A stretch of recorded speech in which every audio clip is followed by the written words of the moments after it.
Hello दोस्तों, नमस्कार। स्वागत है आप सभी का मेरे YouTube channel The Grammar Hub by Daya Tagariya पर। आज आप सभी शिक्षक साथी इस मेरे मंच पर आए हैं। पहले तो मैं आप सभी का स्वागत करता हूं और हम लोग अब शुरुआत कर रहे हैं उस सबसे बड़े महाअभियान की, जिसमें हम लोग आज से जुट गए हैं और आज ही हमारे पास ऑर्डर भी हैं कि आज हमारी ये सेल्फ जो एन्यूमरेशन है, जो जनगणना है, वो शिक्षकों की तो कम से कम हो ही जानी चाहिए। साथियों, ये जो जनगणना 2027 है, ये बहुत ही बड़ा एक इवेंट है हमारे इस टाइम का।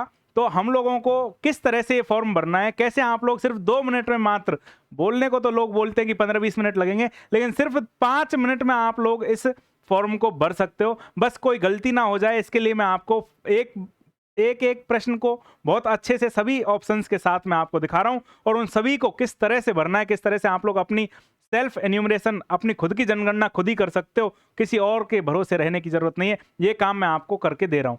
साथियों, ये महाअभियान बहुत ही महत्वपूर्ण है और हम सबकी जिम्मेदारी है कि हम लोग अपना तो कम से कम इस एन्यूमरेशन, अपनी जो जनगणना है वो तो कर ही दें, ताकि जो हमारे साथी, हम सभी शिक्षक साथी इस जनगणना ड्यूटी में लगे हुए हैं, तो हमारा साथी कोई हमारे घर आएगा, उससे पहले हम लोग उसको ऐसी आईडी दे देंगे। तो ये सारा काम हम लोग अपने लिए कर रहे हैं, किसी और के लिए नहीं कर रहे। तो आप सब लोगों को एक तो ये जरूरी है कि हम लोग ये फॉर्म खुद भरें। और इसमें एक चीज और होती है, मैं अगर कोई किसी जगह जा रहा हूं तो हो सकता है गलती के चांसेस रहें, लेकिन मैं अगर अपना फॉर्म खुद भर रहा हूं तो उसमें गलती के चांसेस ना के बराबर रहेंगे। तो आप लोगों को अपनी जनगणना खुद करनी चाहिए। उसकी लिंक मैं आपको सबसे पहले दे दूंगा। और दूसरा तरीका जो हमारा आएगा वो ये है कि हम लोगों को ये जिम्मेदारी निभानी है और जनगणना में तो भागीदारी अपने आप निभ जाएगी। इसके लिए आपके सामने बहुत सारी चीजें पहले से ही आ चुकी हैं कि 1 मई से हम लोग 15 मई 2026 तक ये खुद की स्वयंगणना रहेगी, जिसमें हम लोग अपनी जनगणना खुद कर लेंगे। और मकान सूचीकरण का काम 16 मई से 14 जून तक होगा 2026 का। ये जो मई जून का महीना है, तड़पती कड़कती धूप, और इस धूप में आप लोगों को जनगणना करनी है। तो आप लोग दूसरों की करने जाओ, उससे पहले अपनी जनगणना, खुद की स्वयंगणना तो कर ही लेना। तो वो काम मैं आपको पहले ही बता दूंगा। तो साथियों, हम लोग स्वयंगणना कैसे करेंगे उसका आपके पास एक फ्लो चार्ट पहले ही कुछ ग्रुप्स में आ गया था, तो वो फ्लो चार्ट तो आपके पास आ गया। इसमें एक साथ बता दिया कि कौन सी वेबसाइट है, क्या करना क्या नहीं करना। लेकिन सर, वो प्रश्न क्या है? प्रश्न में तो जो अलग अलग ऑप्शन है वो तो अलग अलग तरीके से दिख रहे हैं। वहां पे तो कंफ्यूजन होएगा। तो वो कंफ्यूजन दूर करने के लिए मैं आपके सामने ये वीडियो लेके आया हूं और हम लोग आज इस वीडियो में पूरी तरह से ये समझ लेंगे कि जनगणना कैसे करनी है और कितनी आसानी से जनगणना होगी। मैं आपको अभी तक दिखाता हूं। साथियों, सबसे पहला काम जो हमें करना है वो ये है कि आपको अपने मोबाइल पर या फिर आपके लैपटॉप पीसी, अगर आपके पास पीसी, लैपटॉप या टैबलेट है तो मैं रिकमेंड करूंगा कि आप लोग उसी पर अपनी जनगणना करें। आप चाहें तो अपनी मोबाइल पे कर सकते हैं, लेकिन रिकमेंडेशन ये है कि आप लोग बड़ी स्क्रीन पे करें, क्योंकि उसमें प्रश्न अच्छे से दिखेंगे और वो करने में आसानी रहेगी। मैंने खुद ने अपनी मोबाइल से की है, लेकिन उसमें आपको एक चीज शुरुआत में कर देनी है। वो क्या है? Desktop mode. वो कैसे होगा साथियों? हम लोग जैसे ही क्रोम खोलेंगे, सबसे पहले क्या खोलेंगे? क्रोम खोल के हम लोग उसमें सर्च कर देंगे सेल्फ एन्यूमरेशन। क्या सर्च कर देंगे? सेल्फ एन्यूमरेशन, यानी कि खुद की जनगणना।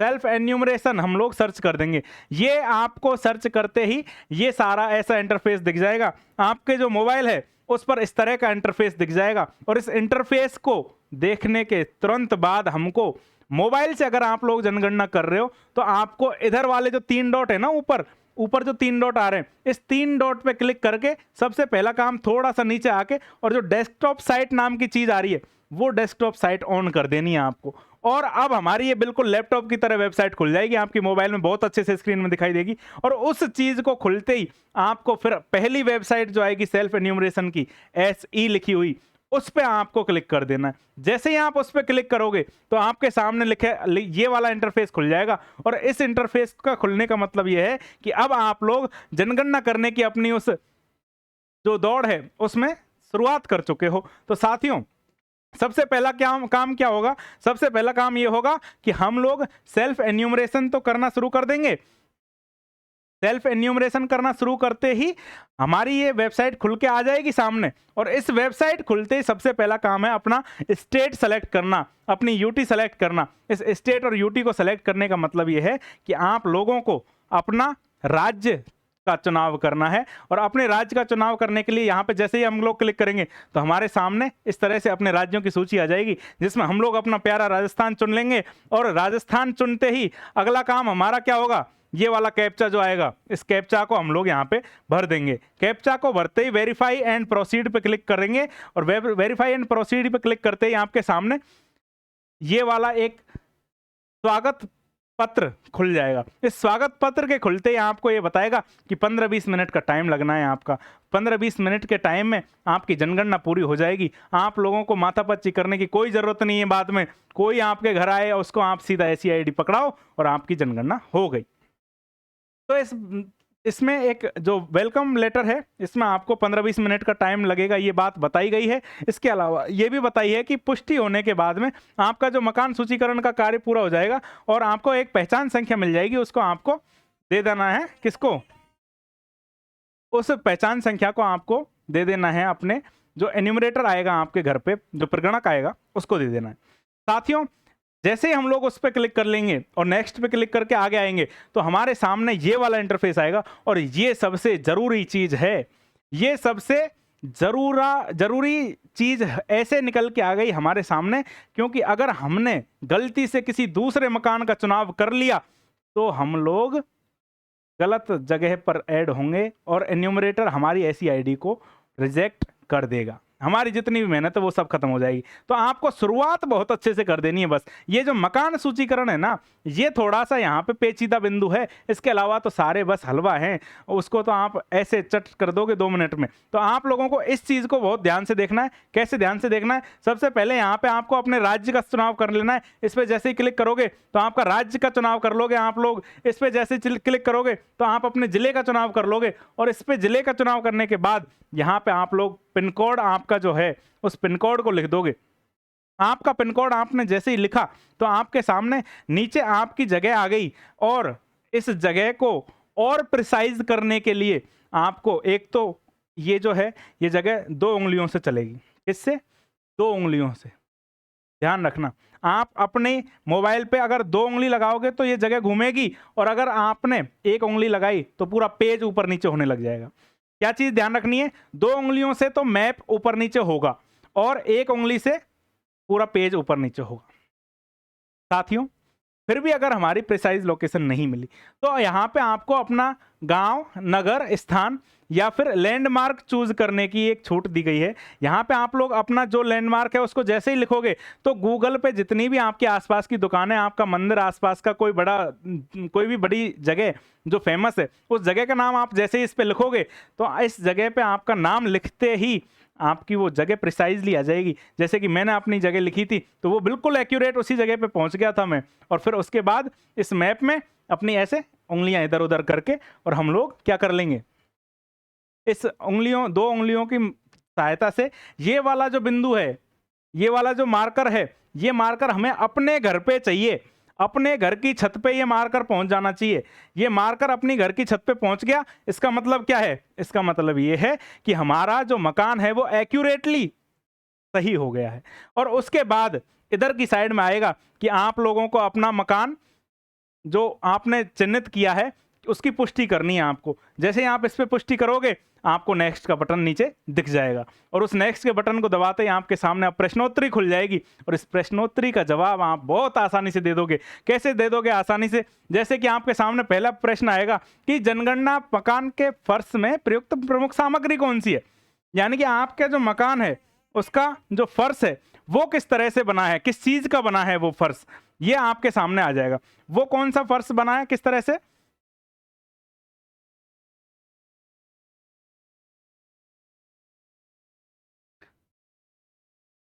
साथियों, ये जो मकान का आपका जो फर्श है वो किस चीज का बना है, ये प्रश्न आपके सामने आ जाएगा। इसका जवाब मिट्टी, लकड़ी, बांस, पकीट, पत्थर, सीमेंट, मोज़ेक या फर्श की टाइल। अगर आपके सीधा सीधा मैं बता दूं, अगर आपका जो वो फर्श है वो अगर कच्चा है तब तो आपका अगर कच्चा फर्श है तब तो आपके सामने, हेलो, अगर कच्चा फर्श है आपका तब तो वो आएगा मिट्टी, और अगर सीमेंटेड है तो सीमेंट आ जाएगा। और इसके अलावा अगर आपने कोई टाइल लगा रखी है या ग्रेनाइट बिछा रखी है, मार्बल लगा रखा है, तो वो सब आएगा आपका मोज़ेक या फर्श की टाइल पे। ये वाला ऑप्शन आप लोगों के लिए बिल्कुल सही हो जाएगा। दूसरा आपके सामने प्रश्न आएगा, जनगणना मकान के दीवार में प्रयुक्त प्रमुख सामग्री, यानी कि आपके मकान की दीवार किस चीज़ से बनी है। तो ज़्यादातर लोगों की पक्की ईंट से बनी हुई होती है, या फिर आप लोग इसमें से कोई भी जो आपका जो सही जवाब है उसको चूज कर सकते हैं। अगला प्रश्न आपके सामने आएगा कि जनगणना के मकान के छत में प्रयुक्त सामग्री, छत में कौन सी सामग्री आई थी। तो इस छत की सामग्री को आप लोग कंक्रीट ही आएगी ज़्यादातर तो, और उसके अलावा अगर पत्थर की है तो पत्थर आप लोग चूज कर सकते हैं। इसके अलावा मकान की स्थिति कैसी है, कि वो अच्छा है या फिर रहने योग्य है या जीर्ण शीर्ण मकान है। तो ध्यान दीजिएगा साथियों, अपनी जो रियल चीज़ है उसका ही आपको यहाँ पे चुनाव करना है। तो आपके सामने जो जिस तरह का आपका ऑप्शन है वैसा जवाब आप लोग भर देंगे।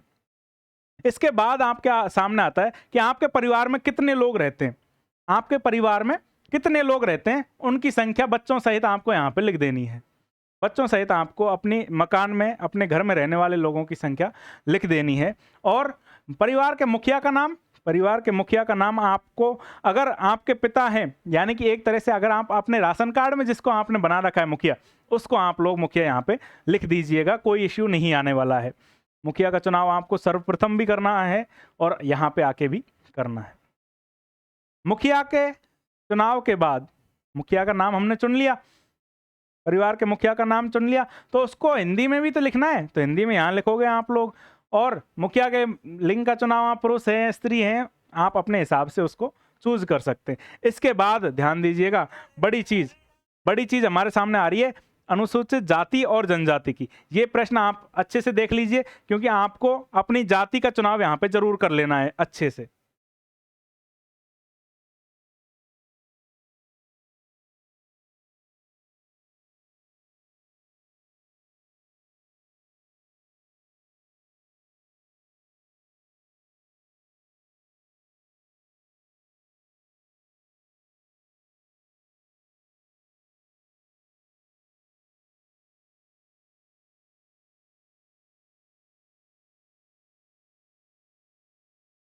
लेंगे साथियों, जैसे ही आप लोग अपनी जाति का चुनाव कर लेंगे, तुरंत ही आपके सामने, ध्यान दीजिएगा, जैसा कि आपको गृह मंत्री जी ने कहा था कि ये जातिगत जनगणना भी होने वाली है, तो आपको अपनी जाति का चुनाव कर लेना है, अनुसूचित जाति, अनुसूचित जनजाति या अन्य, ये आपको अपने चूज कर लेने हैं अपने हिसाब से। इसके बाद इस मकान के स्वामित्व की स्थिति, यानी कि आपका जो मकान है वो आपका खुद का लिया हुआ है, या फिर किसी किराए के घर पे रह रहे हो लेकिन आपका खुद का मकान है, या फिर किराए पे रह रहे हो और आपका कोई भी मकान नहीं है। 3 ऑप्शन है, उसके अलावा अन्य में आप लोग कोई और स्थिति बनती है तो वो आप लोग लिख सकते हो। इस मकान में रहने वाले कमरों की संख्या कितनी है, रहने वाले कमरों की संख्या आपको यहाँ पे लिख देनी है, कितने कमरे आपके इस मकान में हैं। और उसके बाद अंत में विवाहित दंपतियों की संख्या। यहाँ पे कुछ लोग कंफ्यूज हो रहे थे, भाइयों जिन लोगों की शादी हो गई है उनको पति पत्नी को दंपत्ति बोला जाता है, तो पति पत्नी को एक मानकर उस तरह से दंपत्तियों की संख्या लिखनी है। जैसे कि 2 भाई हैं तो और उनकी शादी हो गई दोनों की, तो 2 दंपत्ति तो वो हो गए, और 1 दंपत्ति उनके माँ बाप हो गए, तो 3 दंपत्ति उसमें कुल रहते हैं। इस प्रकार से आप लोग दंपत्ति का चुनाव कर सकते हैं। 2 भाई हैं, उनकी शादी हो गई, तो 2 दंपत्ति प्लस 1 उनके माँ बाप, तो 3 दंपत्ति हो गई। तो उनकी दंपत्तियों की संख्या लिख के जैसे ही आप आगे बढ़ोगे, सहेजें और आगे बढ़े। ध्यान रखना साथियों, इस वेबसाइट में अगर आपने भरते टाइम बैक ले लिया तो वो आपका पूरा डाटा चला गया, फिर आपको शुरू से शुरू करना पड़ेगा। इसलिए आप लोगों को ये चीज़ ध्यान रखनी है कि ये वेबसाइट आपको किस तरह से इस्तेमाल करनी है। इसके बाद आपके सामने ट्यूबवेल या बोरवेल से आता है पानी, पेयजल कैसे उपलब्ध होता है आपको, पेयजल का मुख्य स्रोत क्या है आपका, इसमें कितने ऑप्शन है आपके, नल, कुआं, हेडपंप, बोरवेल, झरना, नदी, रेल, जितनी भी चीज़ें जहां से आपको पीने का पानी मिलता है उसका चुनाव कर लेना है। हमारे ट्यूबवेल बोरवेल हो रहे हैं तो हम लोगों ने उसका चुनाव कर लिया। उसके बाद पेयजल स्रोत की उपलब्धता, यानी कि आपका जो पेयजल स्रोत है वो कहाँ है, आपके घर के अंदर है या फिर आपके घर जो परिसर है जो घर का आसपास का इलाका है उसके निकट है, बगल में है, या फिर ज़्यादा दूर है। जैसे कि रेगिस्तानी इलाकों में बहुत दूर दूर तक पानी नहीं मिलता, वहाँ से लेके आते हैं, उस हिसाब से यहाँ पे ज़्यादा दूर है, वो सारी चीज़ें आपको लिखनी। प्रकाश का मुख्य स्रोत, आपके यहाँ पे लाइट किससे जलती है, आपके यहाँ पे बल्ब किससे जलता है, बिजली से, मिट्टी के तेल से, सौर ऊर्जा से, अन्य तेल से, या किस तरह से, या फिर नहीं जलता है तो प्रकाश रहित। ये आपको चूज कर लेना है।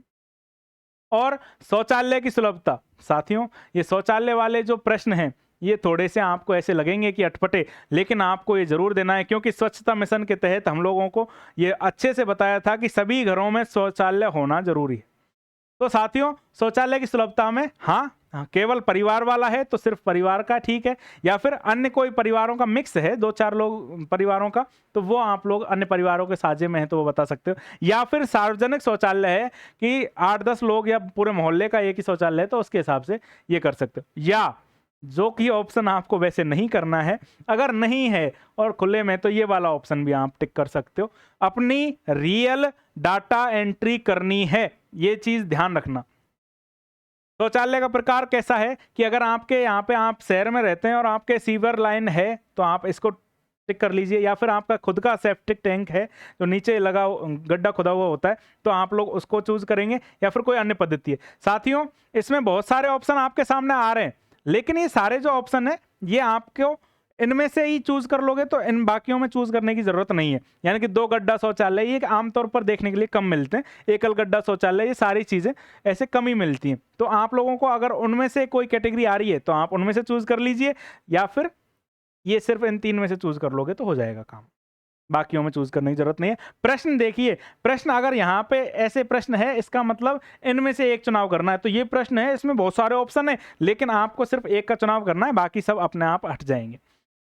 अगला हमारे पास गंदे पानी की निकासी किससे होती है, गंदे पानी की निकासी किससे जुड़ी हुई है, तो आपकी ढकी हुई नाली है या खुली हुई नाली है या किसी भी नाली से कोई गंदा पानी नहीं निकल रहा तो उस हिसाब से आपको यहाँ पे जवाब दे देना है। परिसर के अंदर स्नान की व्यवस्था है और किस प्रकार है, स्नान गृह है या छत के बिना आता है या नहीं है, तो उसकी डेटा एंट्री आपको कर देनी है। रसोई घर और एलपीजी पीएनजी कनेक्शन के लिए आपको रसोई घर में खाना पकाते हैं तो क्या ऑप्शन है आपके पास, एलपीजी। अगर रसोई घर के भीतर तो खाना बनाते हैं लेकिन रसोई घर नहीं है तो आपको कौन सा ऑप्शन चूज करना है, ये आपके सामने दिख रहा है अच्छे से कि या तो घर के रसोई घर है तो ये वाला इनमें से कोई ऑप्शन एक चूज कर लेना है, अगर रसोई घर नहीं है तो ये वाला ऑप्शन करना है, और रसोई घर हो चाहे ना हो आप घर से बाहर खाना बनाते हैं तो इनमें से कोई एक ऑप्शन आपको चूज कर लेना है।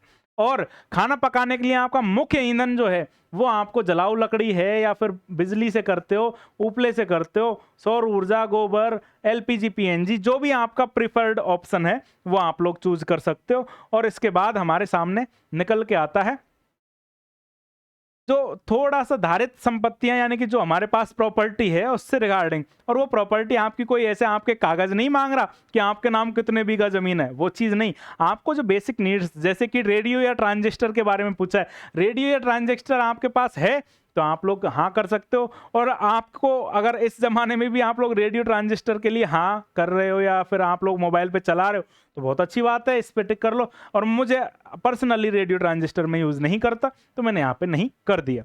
इसके बाद टेलीविजन, यानी कि आपके पास टीवी है, अगर है तो किस तरह से जुड़ी हुई है, डीडी फ्री डिश से जुड़ी हुई है, डीडी फ्री डिश से जुड़ी हुई है, या फिर आपके अन्य कोई डीटीएच या डिश से जुड़ी हुई है, एयरटेल, जियो, जो भी कोई भी कंपनी है उससे जुड़ी हुई है, या फिर कोई केबल कनेक्शन है या कोई और तरीका है।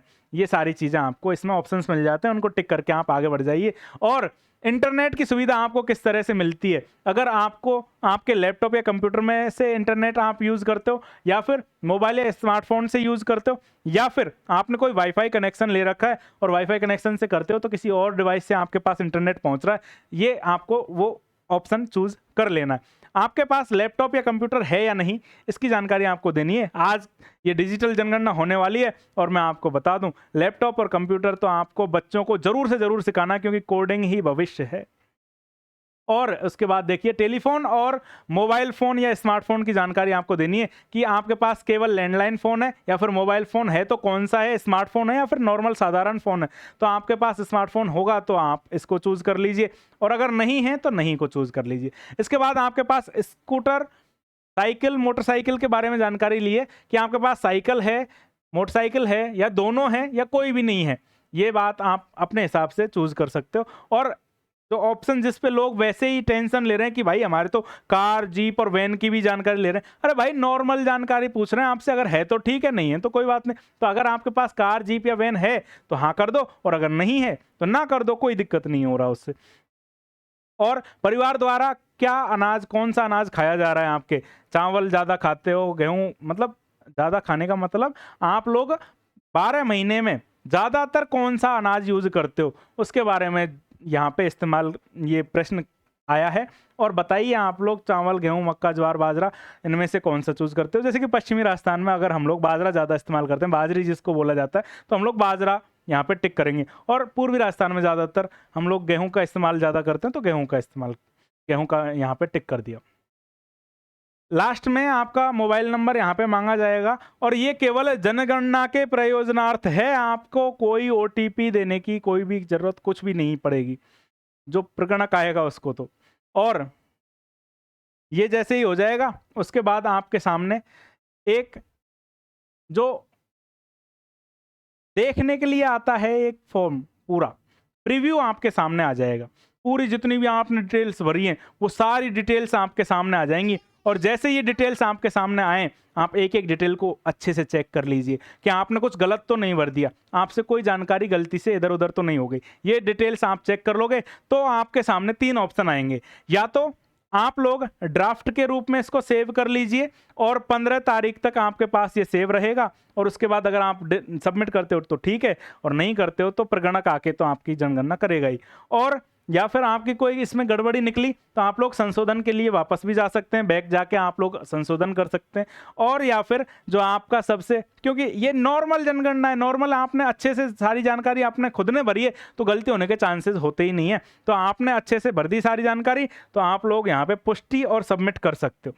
जैसे ही आप पुष्टि करें और सबमिट करें, इस बटन पे क्लिक करोगे तो आपके सामने आपकी इस मेहनत का फल, यानी कि ये SEID आ जाएगी, SEID आ गई। और इस SEID को आपको अपने किसको दे देना है, आपको अपना जो प्रगणक आएगा उस प्रगणक को दे देना है। ये SEID जो है, ये आपसे जो HLO आएगा आपका, जो मकान सूचीकरण करने के लिए आएगा, उसको ये स्वगणना ID, सेल्फ एन्यूमरेशन ID ये दे देनी है। और जैसे ही प्रगणक को आप नहीं देते हो तो फिर वो दोबारा से ये सारे प्रश्नों के जवाब देगा।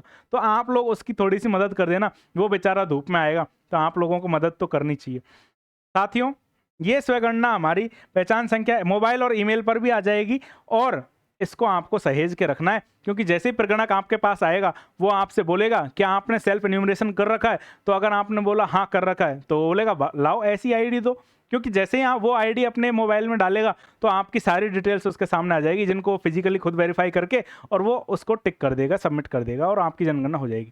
साथियों, हमारे इस जनगणना के महा उत्सव में, महाअभियान में आप सभी लोग सैनिक बन गए हो। आप सभी लोग इस तपती धूप में मई और जून के टाइम पे आप सभी लोग इस राष्ट्र हित के कार्य को करोगे। तो आप सभी से सिर्फ एक ही विनती है, एक ही निवेदन है कि पहले तो अपनी जानकारी सही भरें, अपना काम पूरा फिनिश करके, खत्म करके अच्छे से, और उसके बाद आपको अपने से अलग दूसरे लोगों की भी, आस पड़ोस के लोगों को भी प्रोत्साहित करना है। ये वीडियो उनके साथ शेयर कीजिए और उनको बताइए कि यार अपनी जो डिटेल्स है वो अपने खुद के अलावा ज़्यादा कौन भरेगा, तो अपनी डिटेल्स खुद भरिए, अपनी जनगणना खुद करिए, ज़्यादातर तो आप खुद करिए।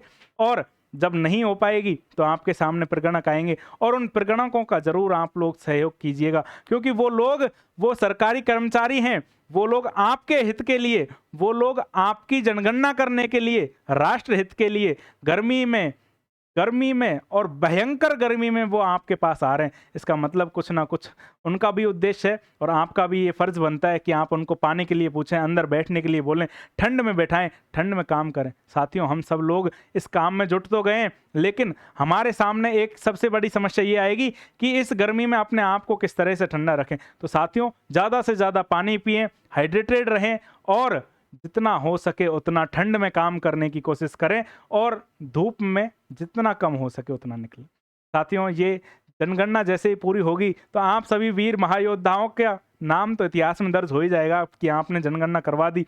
और साथ ही आप सभी के लिए बहुत ही साधुवाद, और मैं खुद इसमें प्रगणक हूँ। तो आप और हम मिलकर ये जनगणना करेंगे। और अगर आपका कोई भी प्रश्न है तो वो आप लोग कमेंट बॉक्स में बोल दीजिए।